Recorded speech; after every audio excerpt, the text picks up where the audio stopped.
একবার স্যালুট ভাই। হ্যাঁ, আপনাকে স্যালুট ভাই। আর আসসালামু আলাইকুম। আশা করি আপনারা সকলেই ভালো আছেন। আজকে আপনাদের সামনে নতুন একটা জিনিস দেখাবো। নতুন না, এটা আসলে পুরাতনই বলা যায়, কিন্তু আমাদের কারো কারো কাছে এটা নতুন জাত। তো এটা হচ্ছে রঙিন ফুলকপি। এটা এইরকম পাওয়া যায়। এর আরেকটা কালার আছে, ওইটা হচ্ছে বেগুনি কালার বলা হয়। বেগুনি কালারটাও পাওয়া যাবে আমাদের কাছে। তো এটা হচ্ছে ট্রায়াল হিসাবে আমরা দিয়েছিলাম আবু সাইদ ভাইয়ের জমিতে। তো আপনারা নিজেরা দেখলেই বুঝতে পারবেন যে এটার কি রকম পুরুত্ব বা এর হচ্ছে কালারটা কেমন।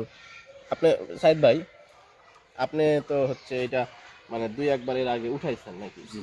নিজে তো খাইছেন। হ্যাঁ। আর স্বাদটা কেমন যদি একটু স্বাদ বলতেন? আসলে মানে দেখা গেছে যে আপনার যে সাদা ফুলকপি আছে সেটা অনেক ভালো। তার থেকে ভালো। আচ্ছা ভালো এবং বাজারে চাহিদা পর্যাপ্ত চাহিদা আছে আর কি। বাজারে অন্য অন্য ফুলকপি আর এটা যদি একসঙ্গে বাজারে আমরা নিয়ে যাই তাহলে কোনটা আগে বিক্রি এটা হবে? আগে বিক্রি হবে অবশ্যই। দাম? আর দাম সাদাটা চেয়ে অবশ্যই বেশি। মানে যদি সাদাটা আপনার হচ্ছে 20 টাকা পিস বিক্রি করেন, এটা 30 টাকা এটা বিক্রি হবে। 30 টাকা বিক্রি হবে পাইকারি। পাইকারি। খুচরা সচরাচর আমি একদিন হচ্ছে বাজারে এমনিতে কিনি নাই, আমি জাস্ট দাম শোনার জন্য বলছিলাম যে এটার দাম কত। উনি বললো যে এটা হচ্ছে 60 টাকা কেজি।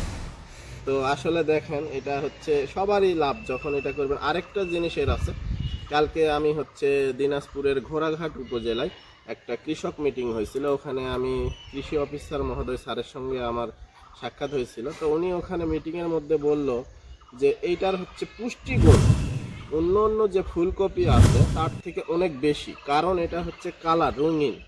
শুধু ফুলকপির ক্ষেত্রে না, আপনি যে কোনো সবজি, গাজর, আপনার হচ্ছে ক্যাপসিকামের লাল হলুদ, যখনই আপনি রঙিন ফুলকপি বা রঙিন যে কোনো সবজি খাবেন, অন্য অন্য সবজির তুলনায় এর পুষ্টিগুণটা বেশি থাকে। তো এটা একটা ভালো দিক।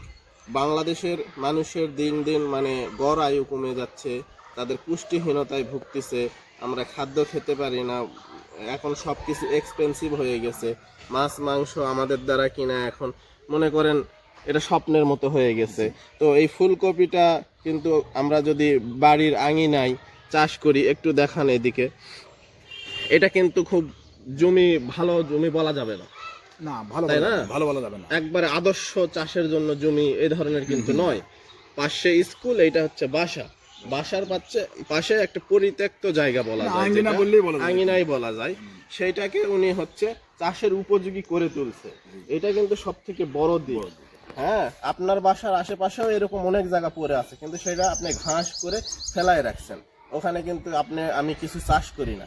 তো এইটা হচ্ছে অ্যাডভান্টেজ পুরাটাই উনি পাবে।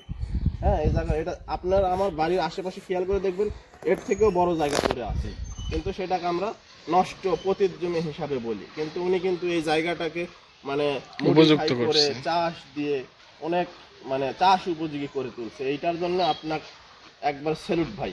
হ্যাঁ, আপনাকে স্যালুট ভাই।